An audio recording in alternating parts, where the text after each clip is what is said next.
What's poppin' T Squad? It's your girl Keisha and I'm here with tonight's All Tea All Shade Claws Season 1 Episode 3 review. Before we get started, once again I have to give a major shout out to the Claws writers and Claws actresses for showing me love on my reviews. Thank you to the actress that plays Jen Lyon. She sent me this tweet last week.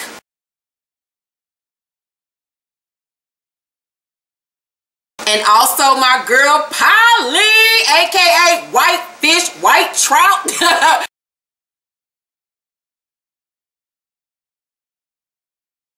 And then the Grand Dame, Grandmother, St. Louis native, where I'm from the loot, and I'm proud. Niecy Nash tweeted me this.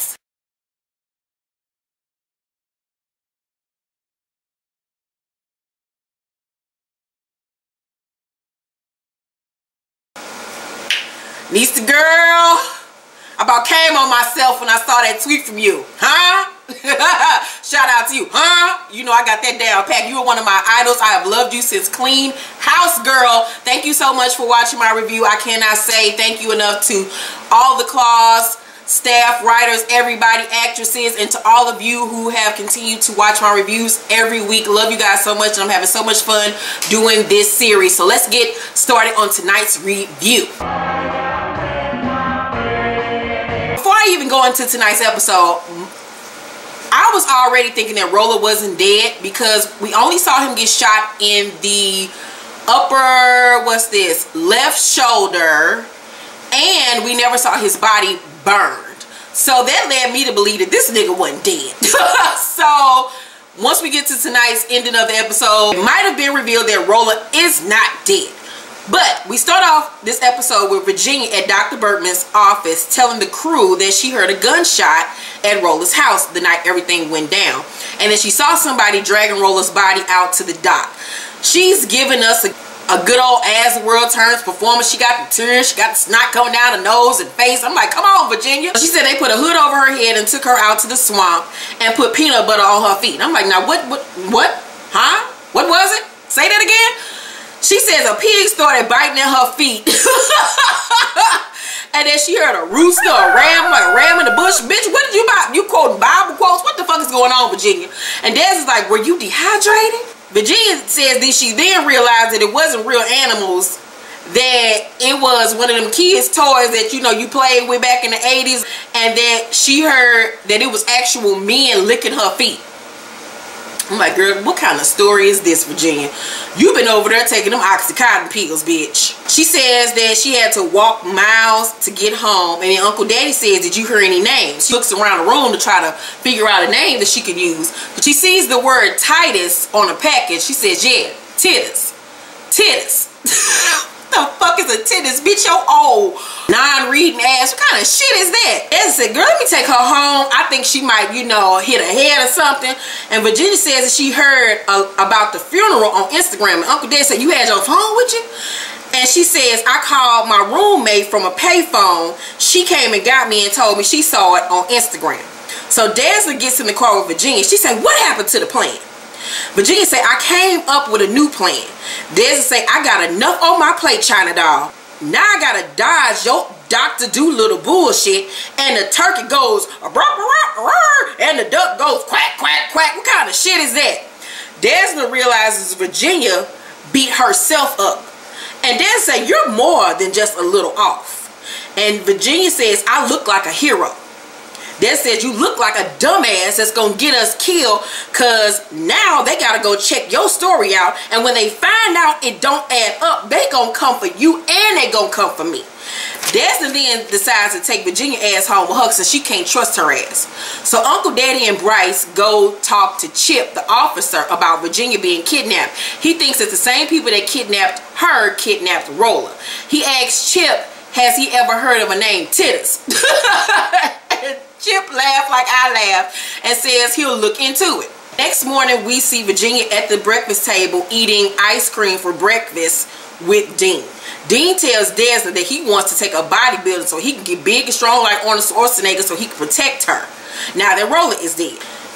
because, you know, she's been stressed out and having nightmares, and Virginia's looking like, damn, like this really is affecting her. We switch to Jen at her house fixing breakfast for her family, and she's feeling some type of way because Bryce stayed out till 3 o'clock in the morning with Uncle Daddy. Jen say, don't get sucked in. She sees that Bryce has something to get off his chest, so she tells the girls to cover their ears.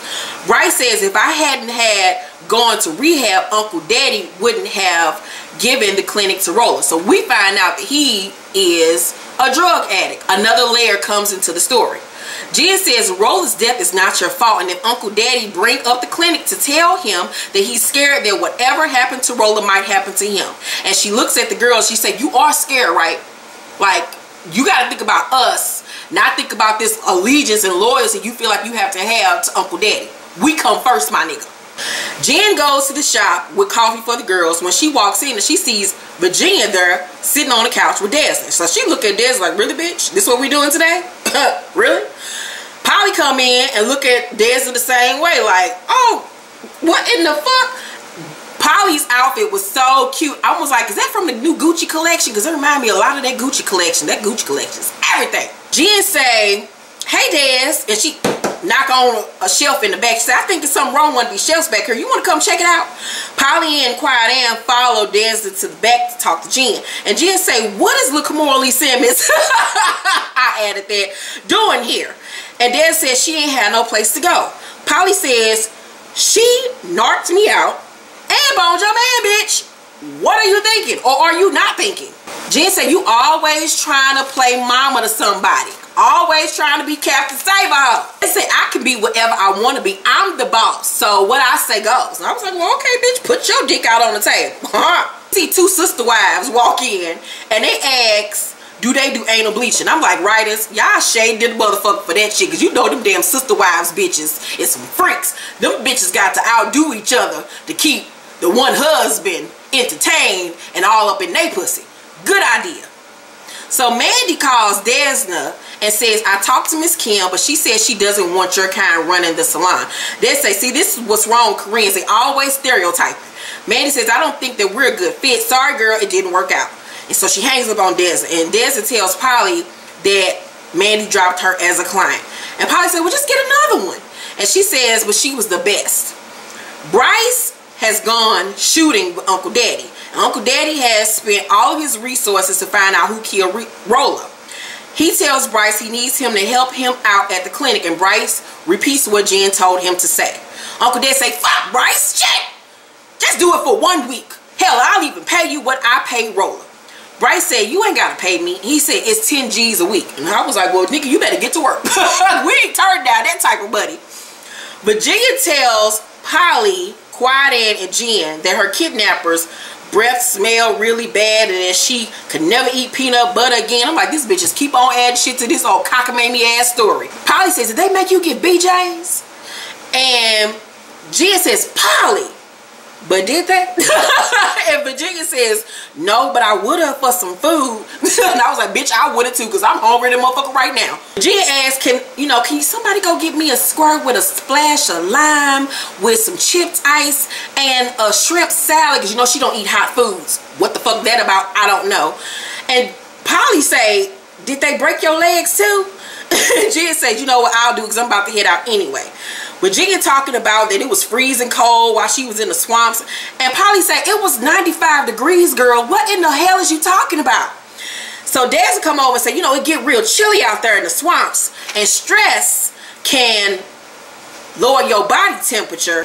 But also talking about it can bring on PTSD. So why don't you hush so you can go heal yourself? And so as she's about to take Virginia back to her office, Chip comes in and asks, is there a Virginia lock there? Desna says, can I help you?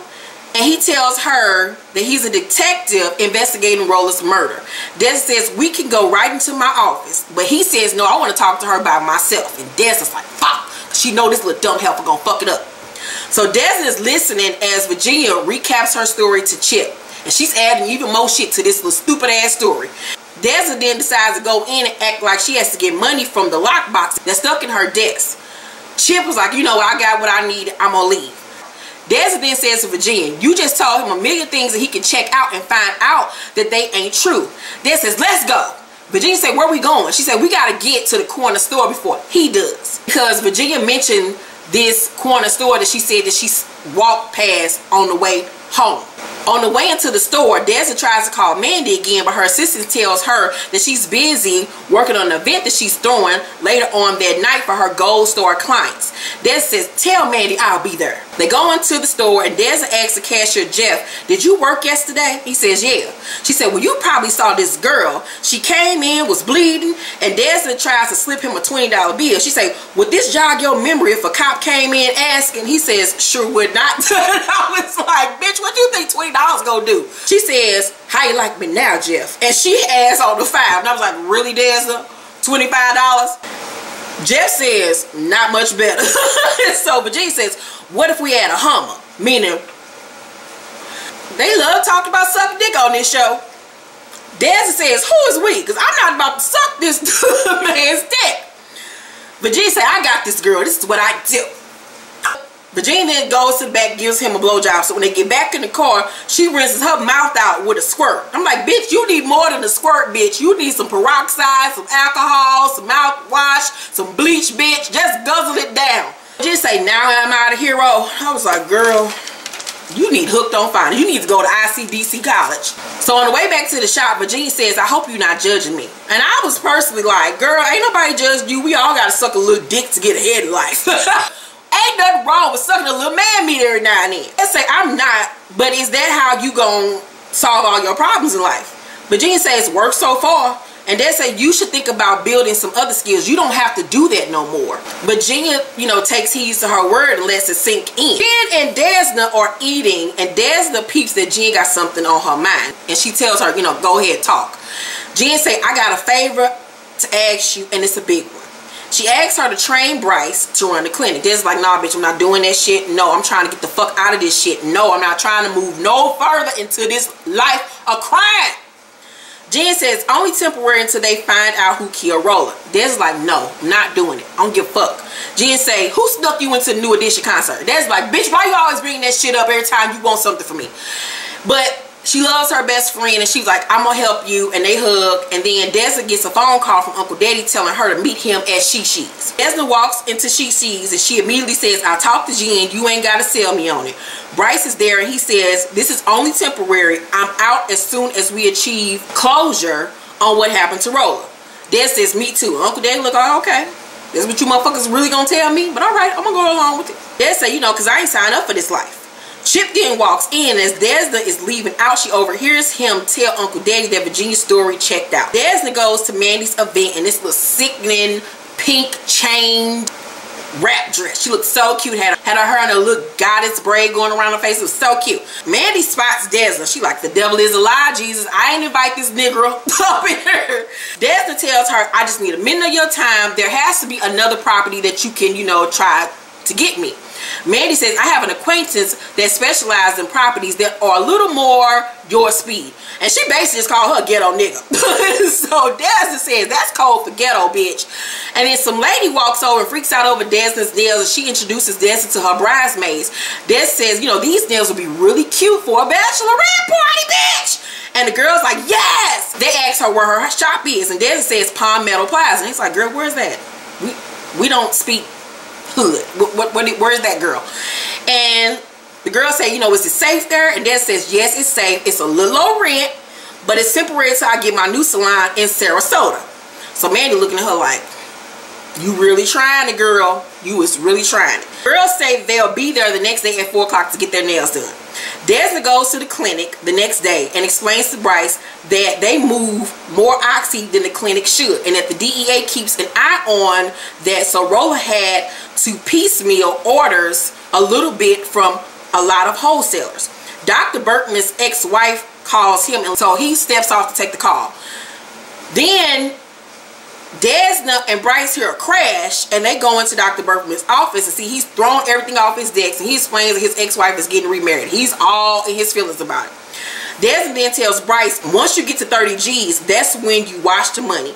Bryce says, no, that's when I call you. And she says, or any of Uncle Daddy's other legitimate businesses, because I might not always be there to help you. As a matter of fact, I got to go right now because she just received a phone call that she needs to go back to the shop. So she goes back to the shop, and Mandy is there with the girls, and Mandy don't want to be there. She like, look, as soon as they get done, we about to go to Katsuya and go get us some good sushi, bitch. We about to get up out this little rinky-dink ass shop of yours. But the girls are enjoying themselves. Desna brings out the wine, and Mandy loosens up. Like, work your magic, Desna. It's Bryce's first day at the clinic, and it's just a mess. You know, it's a patient on the floor having a seizure. Packages are arriving. It's a packed house. Just pandemonium going around. So after Dr. Berkman gets the seizure patient under order, he notices that the stockroom door is open. Bryce says, when I let the delivery guy in, I must have left the door open. They rush over to the door, and they see that tons of Oxycontin pills have been stolen, and they realize that they have been set up by the delivery guy and the seizure patient. The ladies are drinking and talking at the shop, and Jen's hair in this scene was giving me life. I love big, curly, wavy hair. So Des is talking about the fact that she was in love with this married man and almost married him, except for the fact that he was married. And Quiet Ann said that she was married for 6 years, and to everyone's surprise, not only was she married, but married to a man at that. Like, bitches got secrets. So Mandy realizes that they lost their dinner reservations. The girl's like, fuck that old bougie ass bullshit. We want to kick it with Desna and her girls. And Desna say, I know just the place, but that tiara might be tipped by the time we get there, okay? And so one of the girls comes over to Desna and say, you know, I've been wanting to ask you this all night. Can I touch on her? And Desna say, don't touch my hair when it's the feelings I wear. Don't touch my crown. Back up, white bitch. They all go to She's. They turn up. They taking shots. They throwing money. And Quiet Ann is on the girl who asks Desna because she touched her hair. They tongue kissing each other down. Mandy and Desna at the bar, and they bond and shit. And Desna tells her that she wants to franchise her shop. Mandy like, girl, that's a good idea. You know what? I'm going to talk to Miss Kim and see what I can do for you because I like you. Me and you heard. So Uncle Daddy calls Desna and tells her to come to the clinic and to bring Jen ass too. So Uncle Daddy asks the pills and shit being stolen. He got his wife there and his side dick there. Some bullshit. The wife says it was $88,000 worth of merchandise stolen. Uncle Daddy say, y'all gonna have to work this off. Dad's like, I wasn't even fuck her. And Uncle Daddy say, this is disgraceful. Disgraceful. All y'all. He's like, nah, I want what I'm owed. And then he gestures for them to suck it. I live for Uncle Daddy. That's my nigga. So everybody is pissed. The next day, Jen is still mad with Bryce. She done started smoking cigarettes again after 2 years. She's in the parking lot. She gets out her car at the shop. And next door to the shop is like this Jewish do-si-do place where they doing line dancing and shit. It's like, I didn't even know Jewish people get down like that. So she looking in the window, and they like, come on in. She's like, no, I'm good. And they was like, come on in. So she decides to go in. Mandy then calls Desna and tells her that she'll help her find her a new shop. And Desna is like, yes, I got this bitch on my side. So Desna goes outside to find Jen to tell her the good news. And she sees her at the little Jewish place. So she goes in, and Jen says, sorry, Des, I'm trying to distract myself before I become a widow. Bryce is a drug addict, just recovered. He doesn't have a criminal bone in his body. If the Dixie Mafia don't get to him, then all the pills will. And it's going to take us so long to pay back Uncle Daddy. And she's just distraught. And Jen feels like they're going to be stuck in the ghetto and in this rut forever. And Desna vows they're going to make it out. Just gonna make it, just gonna make it, ooh. And I was like, y'all gonna make it, bitch, one way or another. Shit, if Virginia gotta suck everybody dick in a Dixie Mafia, bitch, y'all gonna make it. At the end of the episode, we see Uncle Daddy as she's alone, drinking and eating peanuts and shit, carving out wood. And his workers come in with the stolen pills. We find out this motherfucker set it all up so he can keep Desna and Bryce under his thumb. I was like, you old crooked ass bastard. And then we see Desna at home. She gets out the shower. She gonna lay in the bed, lay on her back in her little good robe. And she say, what took you so long? And then Roller appears and say, I miss you, baby. I miss you so much. And he lay on top of her, get the fucking the dog shit out of her. I mean, he breaking Desna all back. And I was like, well, this couldn't be a dream because his beard is thicker and filled out. But what I'm thinking is that Roller isn't dead and that him and Desna are in on some shit and setting some shit up. I don't know what the fuck is going on. I don't really think this is a dream, but we gonna find out. But I stand by that. I don't think that Rolla is dead. I don't think it. So let me know what you think about tonight's episode. Do you think that was a dream, or do you think that Rolla is back and alive, and that him and Desna are some cohorts and some shit? Let me know what y'all think down below in the comment section. Make sure to thumbs up this video and subscribe to my channel and turn on your notification bell button if you have not. Check out my power review, and me and Monique have a smash or pass video up right now. It's so funny. We're saying whether we would smash or pass certain celebrities. It's hilarious. New episode of Since You Asked is up, and if you have a question for Since You Asked, please email us at sinceyouasked1@gmail.com. The information is down below in the description box, as well as the link to my latest novel, Cranes in the Sky. Also, stay tuned. I have a special treat for you guys at the end of this video. Love you so much, and thank you for watching this video. I will see you all next week. Love you. Bye. What's poppin', T Squad? Make sure to check out Zane Presents Sexpionage by author Leslie E. Hall. The synopsis reads, to catch a thief, the FBI is soliciting the help of someone who could prove to be most lethal, his lover. But the million-dollar question is, whose side is she really on? Jordan Lee is debonair and smart, armed with stunning good looks and enough swagger to make the most confident man feel inadequate. He uses his wit and charm to get whatever he wants. So when he sets his eyes on Bianca, she's no different than any other treasure that he's ever desired. Equipped with suave and seductive sophistication, Jordan can't lose when he sweeps Bianca up into a world of espionage and international intrigue. No challenge is too great, no vault too difficult to crack, as Jordan prides himself on accomplishing any mission regardless of how impossible. Bianca Brooks wants Pleasure Principles to become the premier event planning company that the upper echelon of society calls on when extravagance is a must. After her first steamy encounter with Jordan Lee, her world is transformed from that of a struggling business owner to one of mind-blowing privilege. Sexually enticed, Bianca is willing to do whatever it takes to keep Jordan giving her toe-curling thrills between the sheets. But once she discovers how far Jordan is willing to go to protect his lavish lifestyle, even at the expense of her own life, will Bianca finally snap out of the sexual induced spell he has her under, or will she stay wrapped up in his web of sex, lies, and deceit? You can order your copy of Sexpionage at Amazon or BarnesandNobles.com. Both links are down below in my description box, as well as the mini movie link that you can watch on YouTube. That link is also in the description box. Follow Leslie Lee Hall on Facebook, Instagram, or follow her at her website. All of her information is down below in the description box. Thank you all and love you. Bye.